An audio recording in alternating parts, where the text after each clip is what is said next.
오늘 함께 나눌 말씀은 마태복음 17장 1절에서 8절까지 말씀입니다. 마태복음 17장 1절에서 8절까지 말씀, 우리 다 함께 읽도록 하겠습니다. 엿새 후에 예수께서 베드로와 야고보와 그 형제 요한을 데리시고 따로 높은 산에 올라가셨더니 그들 앞에서 변형되사 그 얼굴이 해같이 빛나며 옷이 빛과 같이 희어졌더라. 그때에 모세와 엘리야가 예수와 더불어 말하는 것이 그들에게 보이거늘 베드로가 예수께 여쭈어 이르되 주여 우리가 여기 있는 것이 좋사오니 만일 주께서 원하시면 내가 여기서 초막 셋을 씻되 하나는 주님을 위하여 하나는 모세를 위하여 말할 때에 호련히 빛난 구름이 그들을 덮으며 구름 속에서 소리가 나서 이르시되 이는 내 사랑하는 아들이요 내 기뻐하는 자니 너희는 그의 말을 들으라 하시는지라. 제자들이 듣고 엎드려 심히 두려워하니 예수께서 나와 그들에게 손을 대시며 이르시되 일어나라 두려워하지 말라 하시니 제자들이 눈을 들고 보매 오직 예수 외에는 아무도 보이지 아니하더라. 아멘. 예수님께서 그 사랑하는 제자들 베드로와 야고보와 그의 형제 요한을 데리시고 따로 높은 산으로 올라가셨습니다. 당시 예수님을 따르던 제자들은 총 12명 정도가 되었는데 그 중에 따로 이렇게 3명만 데리고 가신 것은 이들에게 특별한 교육이 필요했던 것으로 보입니다.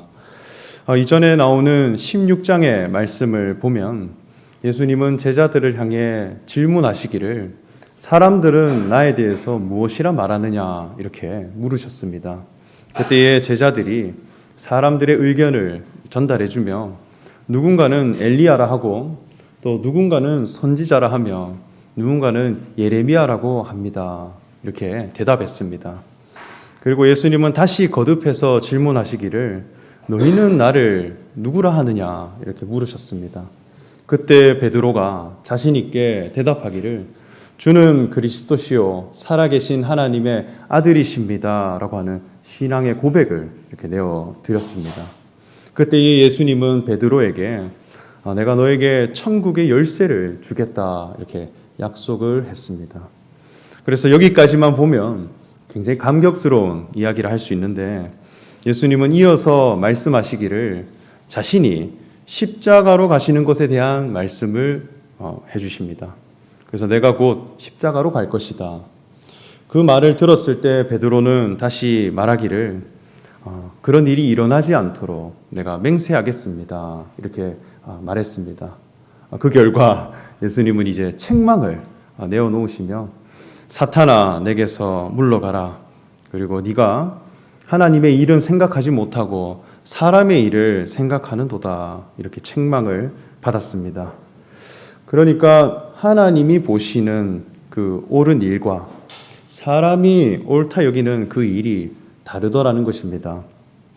베드로는 이때 당시까지만 해도 예수님을 볼 때에 내가 따르는 이 스승 예수는 분명히 그리스도시고 하늘로부터 오신 하나님의 아들이시다라고 하는 확신이 있어서 그 고백을 내어놓았으나 그러한 예수님이 그리스도 되심과 그리고 십자가를 지시는 것에 대한 이 상관관계는 모르고 있었다는 것입니다. 그래서 무지한 자로 책망을 받는 자로 드러난 후에 예수님은 베드로를 포함한 제자 3명을 데리고 높은 산으로 올라가셨습니다. 예수님이 제자들을 데리고 가신 이 산이 어떠한 곳이었을까? 그 지리적인 위치에 관하여서는 이 본문만으로 정확히 알 수는 없습니다. 그런데 이 사도 베드로는 이후에 예수님을 전하는 그런 복음 전달자가 되고 또 베드로 후서라고 하는 책을 기록했는데 그 책을 보면 이때의 경험을 회고하여서 말씀을 이렇게 전해 주셨습니다. 그리고 어떤 말씀으로 말씀하느냐 할 때 우리가 거룩한 산에 있을 때에 하늘로부터 난 음성을 들었다 이렇게 다시 회고했습니다. 우리나라 사람들에게 있어서 이 산이라고 하는 곳은 그저 자연 속에 있는 하나의 지형물 정도로 생각합니다. 그래서 산을 오른다라고 하는 것은 그냥 공간의 이동 정도로 생각해요. 그런데 이스라엘 백성들에게 있어서 산을 오른다라고 하는 것은 믿음에 대한 도전과 새로운 신앙의 국면을 맞이해가는 그런 장으로 여겼습니다. 그래서 하나님 앞에 내가 가지고 있는 신앙이 변화되고 또 하나님에 대한 뜻을 확정해가고 내 신앙이 한 단계 더 업그레이드, 이 버전업이 되어져 가는 그 스토리들 모두 다 산에서 이루어졌다는 것입니다. 그래서 믿음의 조상들의 삶을 보면 저마다 자신들의 산이, 신앙에 관한 산이 있었습니다. 방주를 지어 하나님의 홍수 심판을 이겨낸 노아는 아라랏산이라고 하는 곳에 머물게 되었고, 아브라함, 믿음의 조상 아브라함은 모리아 산에서 자기의 아들 이삭을 바쳐 그 믿음을 인정받았습니다. 그리고 모세는 호렙산에서 하나님을 만나 그 출애굽에 관한 미션을 부여받았고, 또 엘리야 선지자는 갈멜산에서 이방 족속과의 전쟁에서 승리하였다 말씀합니다. 그리고 이러한 정서들이 쭉 깔려서 하나님을 섬기는 이스라엘 백성들은 하나님의 뜻을 새롭게 만나가고자 하는 그 도전은 산을 향해 가야 된다, 그렇게 인식했다는 것입니다. 그래서 시편의 말씀도 보면 내가 산을 향하여 눈을 들리라, 나의 도움은 천지를 지으신 여호와께 있도다. 여호와께서 어디에 계시느냐 할 때 산을 향해 가는 곳에 있더라는 것입니다. 그리고 멸망에 가증한 것이 거룩한 곳에 선 것을 보았을 때는 산을 향해 달려가라, 그렇게 말씀했습니다. 그래서 위대한 신앙의 이야기들은 모두 다 산에서 이루어져 갔다는 것입니다. 그런데 예수님의 제자들이 오늘 오른 이 높은 산은 거룩한 산이라 이렇게 말씀합니다. 그러므로 이 산에서는 거룩한 신앙이 무엇인가라고 하는 이야기가 펼쳐진다는 것입니다. 앞으로 나타나는 모든 이야기들, 거룩한 신앙이 무엇인가, 이것을 드러내고 그것이 확정되어지는 그런 말씀이라 할 수 있겠습니다. 이 거룩함이라고 하는 것은 헬라어로 하기오스라고 하는 단어를 사용하는데 그 의미를 보면 순수하다라는 뜻을 가지고 있습니다. 그러니까 순도가 높아지는 것, 그리고 순도가 높아진다라고 하는 것은 주 성분만 아주 강하게 남아가는 것입니다. 얼마 전에 제가 뉴스를 보는데 초순수 물을 만들어가는 기술, 이것을 우리 대한민국이 개발했다라고 하는 그 뉴스를 보았습니다. 그러니까 이 세상에서 가장 순수한 물을 우리나라에서 만들 수 있는 거예요. 그런데 순수한 물을 어떻게 확보해 가느냐, 그 절차를 보니 한 25단계를 거쳐서 이물질을 계속 제거해 갑니다. 그러니까 순도가 높아지는 것은 한마디로 계속 제거해 가는 것이라는 것입니다. 그래서 본질되는 물이라는 성분, 그것만 남기고 나머지는 다 제거해 갈 때 초순수에 이르러진다는 것입니다. 그러므로 이 거룩함이라고 하는 것도 본질된 것 한 가지 외에는 다 빼는 것입니다. 거룩한 신앙이라 하는 것은 다다익선이 아니라 가장 중요한 한 가지를 확실하게 남겨가는 것이라 할 수 있겠습니다. 그러니까 이것과 관련된 산이라는 것이죠. 예수님이 제자들과 함께 그 산에 오르셨을 때 제자들이 이 산에서 본 광경은 무엇이었을까?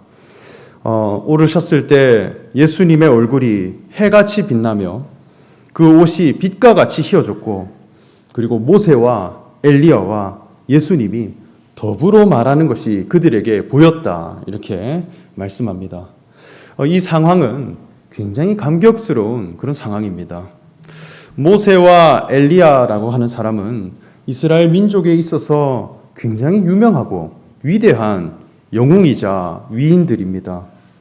모세는 이스라엘 백성들이 애굽에서 그 종살이를 해갈 때에 광야로 이끌어낸 그런 영적 리더이자 구원자였고, 엘리야는 하나님의 기적을 드러내며 하나님 나라가, 이스라엘 나라가 이방신에 점령당하고 잠식되어져 갈 때 갈멜산에서 바알과 아세라 선지자들을 무찌름으로 하나님만이 참된 신이다라고 하는 것을 드러낸 기적의 선지자입니다. 그리고 예수님은 그리스도시고 하나님 나라에 관한 열쇠를 줄 수 있는 분이고, 그리고 하나님 나라를 선포하시는 분인데, 그리고 곧 내가 따르는 스승입니다. 그래서 민족의 영웅, 그리고 민족의 구원자, 그리고 내가 따르는 스승인 예수, 이렇게 함께 있다라고 하는 것은 정말 더할 나위 없는 완벽한 조합이라는 것입니다. 요즘 젊은 세대가 쓰는 말로 국뽕이 차오른다 이런 말을 많이 하던데, 우리나라의 우월성을 드러낸 사람을 보면 국뽕에 취한다 이렇게 젊은 사람들이 이야기를 합니다. 지금 딱 그런 상황이에요. 저 역시 작년 겨울에 우리 교회 지체들과 함께 청와대를 간 적이 있습니다. 우리나라를 대표하는 그 대통령이 머무는 집이 어떠한가, 그곳에 가서 관람도 하고 또 경험도 했는데, 그곳을 조성하는 인테리어나 건축에 대한 철학 이런 걸 듣고 보니까 너무나 즐겁고 흥미로웠습니다. 그런데 청와대 안으로 딱 들어가서 그 내부를 보면 좌편에 이 세종실이라고 하는 곳이 있습니다. 우리나라의 모든 국무장관들이 대통령과 함께 모여 나라의 뜻을 결정하고, 그리고 나라에 대한 정책과 방향성을 이렇게 결정하고 이끌어가는 그런 회의가 이루어지는 곳입니다. 그래서 세종실이라 해요. 근데 세종실을 진입하는데 바닥에 있는 카페, 그 훈민정음 그 글자가 쫙 깔려 있습니다.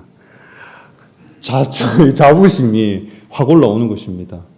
그리고 반대편에 가면 충무실이라고 하는 곳이 있어요. 그곳은 나라를 지키는 장군들, 그리고 나라를 위해 헌신하고, 그리고 다른 나라에게 뺏기지 않기 위해 전쟁을 해가고 하는 장군들, 그리고 장관들을 임명하는, 나라를 지키는 장군들을 임명하는 실이 마련되어 있습니다. 그 실로 들어갈 때는 바닥에 카펫이 무엇이냐, 이순신 장군의 거북선이 바닥에 탁 깔려 있어요. 그러면 청와대로 들어가면 이순신 장군과 그리고 세종대왕의 훈민정음, 이거를 함께 보고 나라의 대통령이 있는 곳이다 이렇게 드러내는 것이죠. 그런데 제가 그걸 보니까 제가 대통령이 아닌데도 너무 자랑스럽다, 여기가 너무 좋은 곳이구나라는 생각을 했습니다. 하물며 이스라엘 백성들에게 있어서 모세와 엘리야라고 하는 인물, 그리고 예수님, 이렇게 함께 모여서 대화를 나누고 있고, 내가 산에 올랐더니 그 현장에 이 세 분이 함께 있더라는 것입니다. 모세라고 하는 사람은 어떤 사람이냐 할 때, 이스라엘 백성들에게 있어서 율법의 시대를 열어간 사람입니다. 그래서 모세 이전에는 율법이 없었어요. 그래서 모세의 가장 결정적인 역할이라고 한다면 하나님의 율법을 받아 이스라엘 백성들에게 전달하고 그 율법을 지킬 수 있도록 지도한 그런 인물이라 할 수 있겠습니다. 그래서 하나님의 뜻에 대해, 그리고 하나님의 의에 대해 문자로 기록하여 하나님께 나아갈 수 있도록, 하나님을 이해할 수 있도록 도와준 그런 선지자입니다. 그래서 가장 유명한 성경이 무엇이냐 이렇게 할 때도 모세오경이라 이렇게 하죠. 지금도 유대인들은 이 모세오경을 읽으면서 하나님의 율법을 실천하고 따르고 있습니다. 모세가 보여준 삶을 보면 하나님의 뜻을 받들어 이스라엘 백성들을 이끌어갔고, 또 홍해가 갈라지고, 또 백성들을 광야로 이끌고 가서 신의 산에 이르러 하나님의 율법을 받아왔습니다. 그래서 돌판에 기록된 율법, 이것은 변치 않는 하나님의 약속이며 명령이다. 이 율법을 지키고 이 율법을 잘 행하면 하나님 앞에 복을 받고, 이 율법을 지키지 않으면 하나님께 벌을 받을 것이다 라고 하는 신앙의 대원칙을 만들어 주셨습니다. 그것으로 하나님께 나아가는 그런 시대를 열어간 인물입니다. 엘리야는 어떤 사람이냐 할 때 기적의 선지자입니다. 하나님 앞에 체험적인 그 신앙, 바알과 아세라를 섬기는 선지자들 850명과 엘리야가 갈멜산에서 누가 참된 하나님인가 가려보자 대결을 했습니다. 그때에 하늘에서 불이 떨어짐으로 제단에 불이 붙었고 하나님만이 참된 신이다라고 하는 것, 그것을 드러냈습니다. 그래서 850대 1을 기적으로 이긴 선지자입니다. 또 나라에 3년간 가뭄이 들어 흉년이 날 때에 엘리야의 기도를 통해 비를 허락하셨고 마침내 그분의 마지막은 불마차를 타고 회오리 바람으로 하늘로 올라간 그런 선지자로 알려져 있습니다. 그래서 육체를 가지고 있는데도 죽음을 보지 못한 기적의 대명사입니다. 신통방통한 능력과 신비한 현상, 하나님의 강력한 능력을 누구를 통해서 드러났느냐? 엘리야를 통해 드러났다는 것입니다. 그래서 율법의 대명사, 기적의 대명사인 그 두 인물들이 함께 있었다. 그리고 하나님 나라에 대해서 알려주시는 예수님, 그것을 보는 순간 베드로는 즉시 그분들 앞에 나아가서 이야기하기를, 주여 우리가 여기 있는 것이 좋사오니 만일 주께서 원하시면 내가 여기서 초막 셋을 짓되 하나는 주님을 위하여, 하나는 모세를 위하여, 하나는 엘리야를 위하여 하리이다, 이렇게 말씀했습니다. 지금 이 상태가 너무나 좋다는 것입니다. 모세의 신앙도 내가 공급받고 또 아세라의 신앙도 내가 공급받고 더불어서 예수님의 가르침도 내가 받아가서 그 신앙을 내가 두루두루 섭렵하고 두루두루 가진 자가 된다면 분명히 내 신앙에는 만족이 있고 그리고 하나님의 뜻을 이해하는 자가 될 것이다, 그런 확신이 들었기에 이곳에 자리를 잡자, 이곳에 터를 지어서 영원히 이곳에 머물자, 여기가 너무나 좋다, 이렇게 고백한 것입니다. 그러나 그때에 어떠한 현상이 나타났는가? 우리 말씀을 보면 호련히 빛난 구름이 그들을 덮으며 구름 속에서 소리가 나서 이르시되 이는 내 사랑하는 아들이요 내 기뻐하는 자니 너희는 그의 말을 들으라 하시는지라. 그때에 제자들이 듣고 엎드려 심히 두려워하나니, 이렇게 말씀합니다. 제자들이 하늘에서 나는 음성을 들었을 때 두려움이 찾아왔고 그리고 엎드려서 하나님 앞에 두려운 사람으로 있었다는 것입니다. 두렵다라고 하는 것은 들려지는 그 소리와 자신의 생각이 다르다는 것입니다. 내가 생각했던 그 뜻과 내가 바라보고 있는 그 관점과 들려지는 소리가 같았다면 아마 자부심이 생기고 또 자존감이 상승하고 또 내가 가진 생각에 대해 더 확신을 가지는 사람으로 나아갔을 텐데, 두려웠다라고 하는 것은 뜻이 일치되지 않았다는 것입니다. 들려지는 메시지와 자신의 생각이 다름을 보고 이것이 부끄러운 일로 보여졌고 심판받을 만한 일로 드러났다는 것입니다. 제자들의 관심은 어디에 있었느냐? 모세와 엘리야와 예수 그리스도가 함께하는 것인데 하나님의 관심은 어디에 있느냐 할 때 오직 내 사랑하는 아들이요 내 기뻐하는 자니 너희는 그의 말을 들으라, 이렇게 하는 것입니다. 아들이라고 하는 한 사람, 그 아들이라고 하는 말을 듣는 것, 그것만 되면 하나님은 만족이 된다는 것입니다. 이 모세와 엘리야는 하나님의 역할을 감당한 그런 선지자들입니다. 이들이 보여주신 신앙의 영역은 어디까지인가 할 때 하나님의 아들 되신 예수님이 이 땅에 오시기 이전에 그분이 어떠하신 분이며 그분이 가지신 신앙이 얼마큼 고결하고 영광스러운가 하는 것을 이해할 수 있도록 하나님께서 먼저 보내주신 예표입니다. 하나님이 사람을 창조하실 때 그 목적이 어디에 있었느냐 할 때 하나님은 처음부터 이 땅에 아들들이 나타나기를 바라는 분이었습니다. 그리고 그 목적을 가지고 천하 만물을 이루어 가셨어요. 그런데 하나님의 형상을 받고 흙으로 지음받은 인생에서 하나님의 성품을 가지고 그리고 하나님의 마음을 가진 그 그리스도인이 나타났을 때 하나님이 심히 만족해 하셨는데, 사람이 선악과를 먹은 자가 되고 죄를 범하게 되므로 하나님이 지으시고 기대하신 그 존재의 위치에 대해서 너무나 멀어진 사람이 되었다는 것이죠. 그래서 너무나 이 거리가 멀어졌기에 수많은 과정을 통해서 이 사람이라고 하는 이 존재를 본래의 위치로 오게 하기 위해 선지자들의 삶을 통해서 다리를 놓아준 것입니다.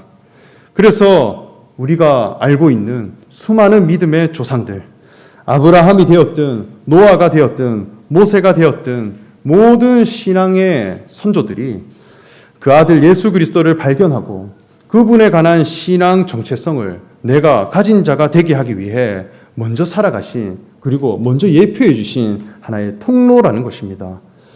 목적에 이르는데 사용되어진 수단이고 방법이고 절차입니다. 목적은 어디에 있었냐? 그 아들 예수 그리스도가 가진 신앙에 이르는 것, 거기에 있다는 것입니다.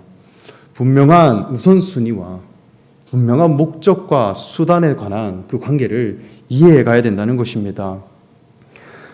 저희는 지난 겨울에 어린이 영어 캠프를 저희 교회 지체들과 함께 진행했습니다. 그 영어 캠프를 진행하면서 기획한 행사 중에 이 라푼젤이라고 하는 뮤지컬이 있었습니다. 그래서 그 뮤지컬을 공연하고 또 발표하기 위해 정말 많은 선생님들이 대본을 작성하고 또 그 시나리오를 써갔습니다.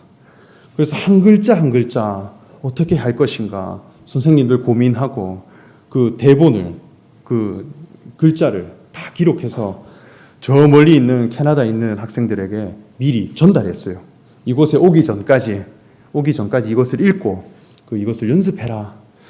그리고 공연 당일날에는 화려한 마이크, 그리고 음향, 그리고 음악, 그리고 배경, 이런 모든 것들을 준비했습니다.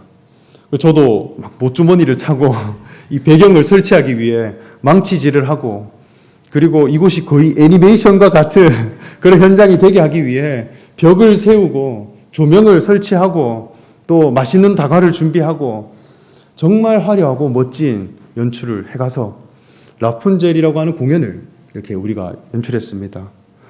그런데 그 뮤지컬을 했던 목적이 어디에 있었냐?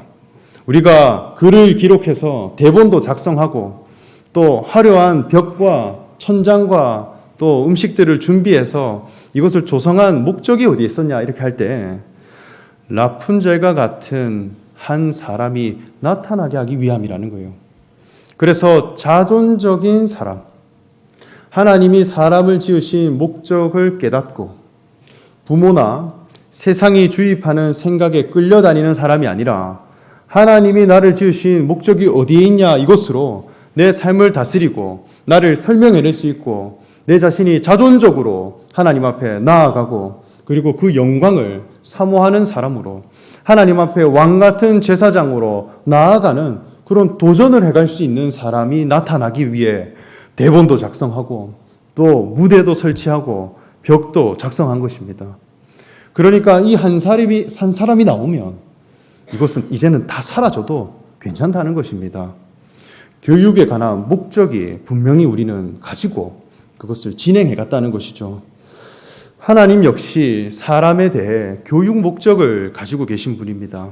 그래서 모세를 통하여서 출애굽을 시켜갖고 또 홍해를 갈라지게 하셨고 돌판에 율법을 기록해 주심으로 하나님의 뜻이 무엇인가를 깨닫게 하셨습니다. 그런데 하나님의 정말 그 관심이 그 돌판이라고 하는 율법에 있었을까? 그것 자체가 너무 귀하고 그것 자체가 너무 존귀해서 목적으로 삼으셨을까? 그것은 아닙니다. 돌판에 기록된 율법대로 사람을 대해가고 싶어 주신 것이 아니라 이 율법을 정말 제대로 지켜보면 이 율법 앞에 정말 사람이 진실되게 직면해보면 말씀이 육신이 되어진 그 아들 예수 그리스도는 어떠하신 분인가라는 것을 찾고 두드리고 간구하는 자가 된다는 것입니다. 이 신앙에 이르기 위해 하나님이 율법을 내려주신 것입니다. 엘리야를 통해 보여주신 그 기적들, 내가 가진 육체의 능력을 초월해서 신비로운 현상을 일으키고 또 불마차를 타고 가서 하늘로 올라가는 그런 능력들, 이것은 몸 가진 인생으로는 절대 이루어낼 수 없는 그런 기적들입니다. 그런데 그것이 정말 그런 기적이 일어나는 것 자체가 하나님의 중요한 관심사일까? 육체 자체를 벗어나서 능력을 일으키는 것 자체가 하나님의 주된 목적일까? 그렇다면 하나님은 천사를 자녀 삼으시고 그리고 그 천사와 함께 동력해서 그 뜻을 이루어 가실 것입니다.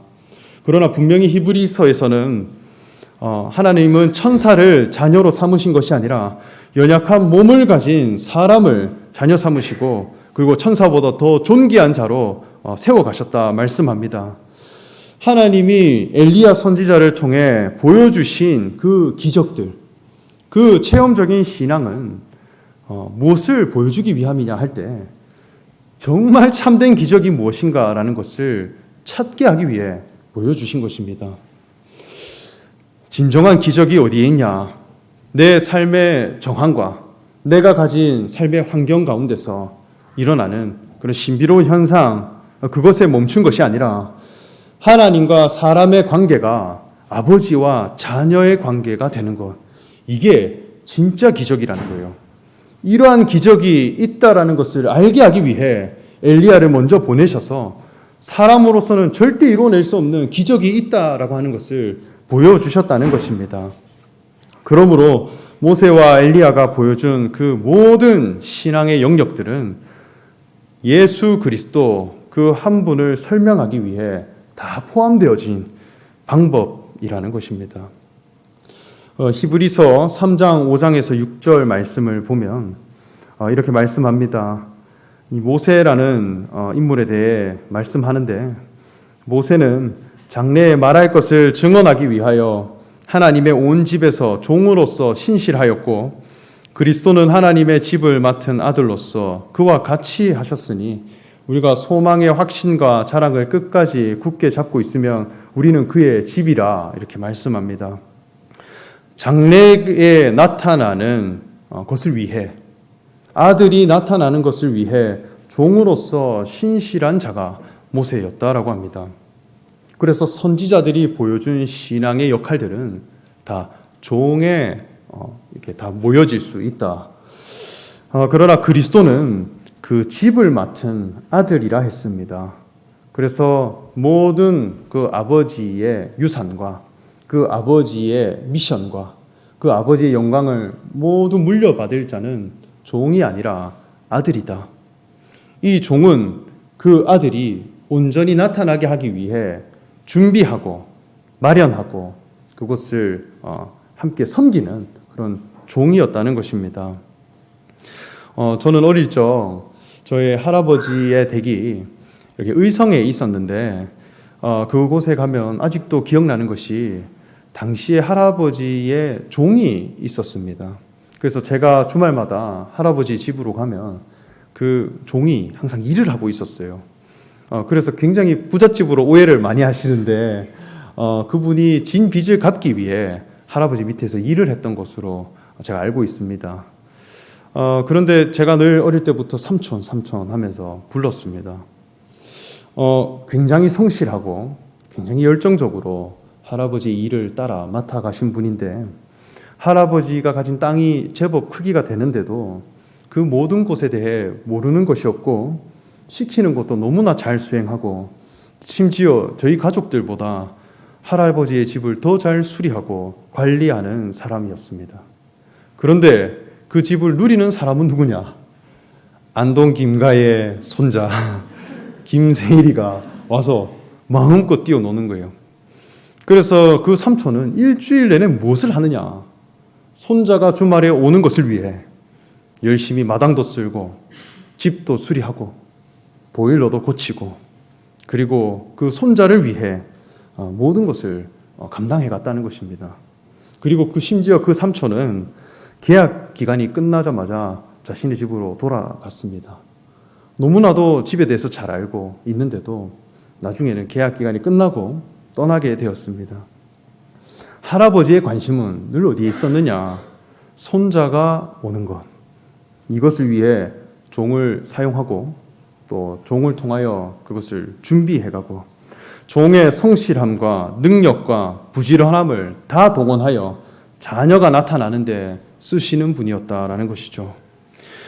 우리는 생각할 때 모세가 가진 신앙과 엘리야가 가진 신앙, 이것을 내가 두루두루 섭렵하고 예수님을 믿으면서 모세가 가르쳐준 그 신앙도 내가 잘 수행하고 또 엘리야가 보여준 그 기적들도 내가 마음껏 일으킬 수 있는 사람이 되어야 하나님의 뜻을 알고 하나님의 자녀가 될 수 있지 않는가, 그렇게 생각할 수 있습니다.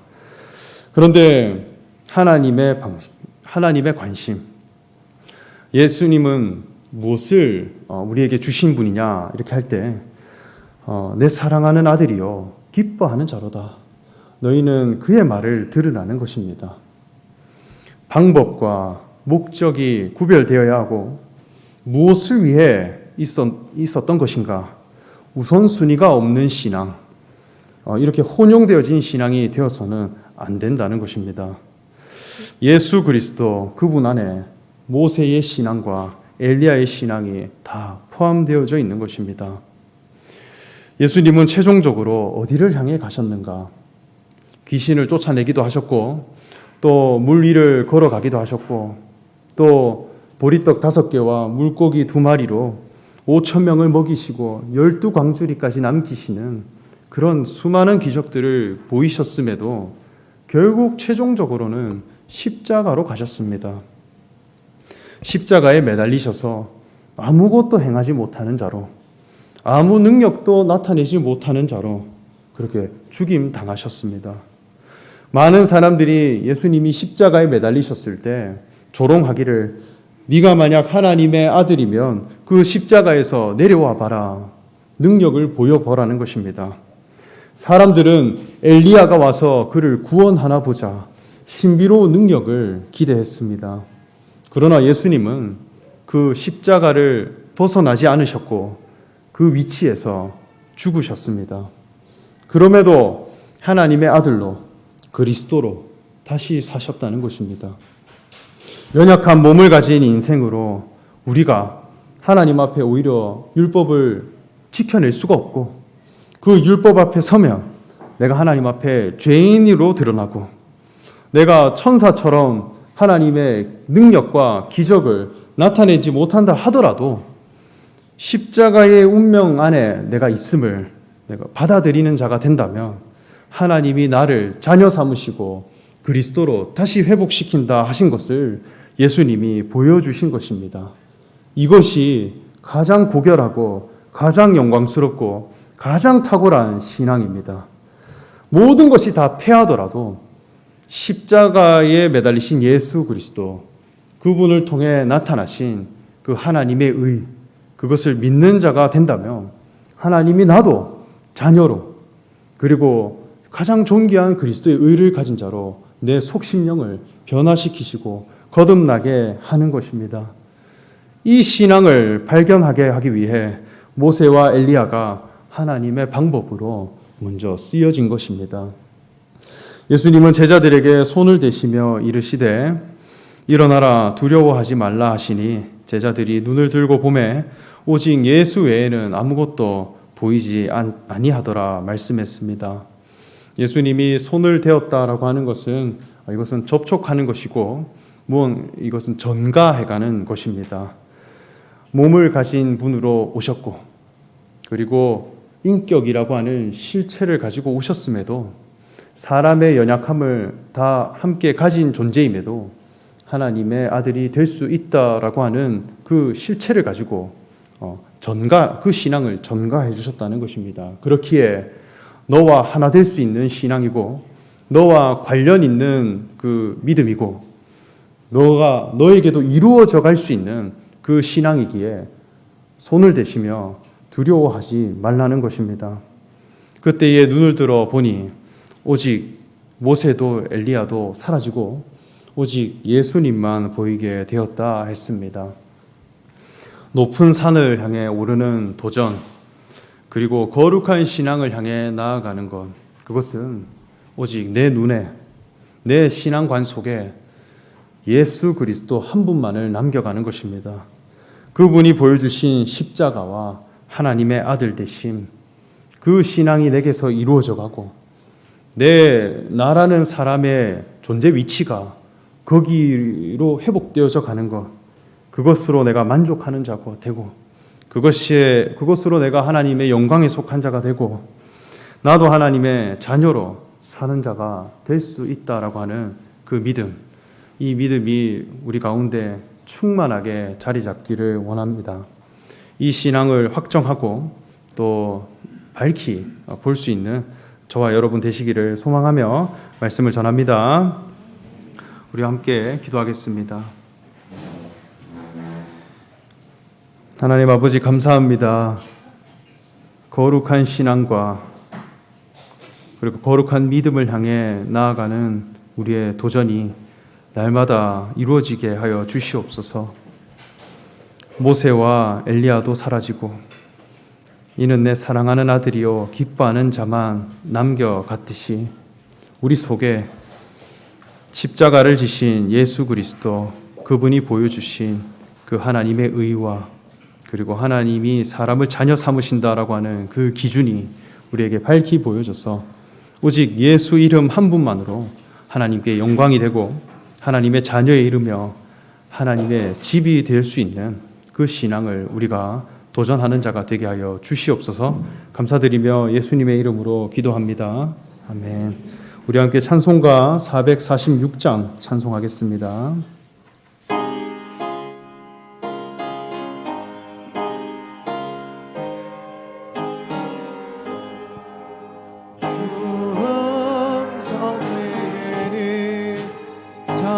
기쁨 없도다. 살아가신 주 늘 계시옵소서. 기쁘고 기쁘도다. 항상 기쁘도다. 나 주께 왔사오니 복주옵소서. 나 주께 왔으니 복주시옵소서. 주 함께 계시며 큰 시험 이기네. 기쁘고 기쁘도다. 항상 기쁘도다. 나 주께 왔사오니 복주옵소서. 주 떠나가시며 내 생명 헛되네. 기쁘나 슬플 때 늘 계시옵소서. 기쁘고 기쁘도다. 항상 기쁘도다. 나 주께 왔사오니 복주옵소서. 그 귀한 언약을 이루어 주시고 주 명령 따를 때 늘 계시옵소서. 기쁘고 기쁘도다. 항상 기쁘도다. 나 주께 왔사오니 복주옵소서.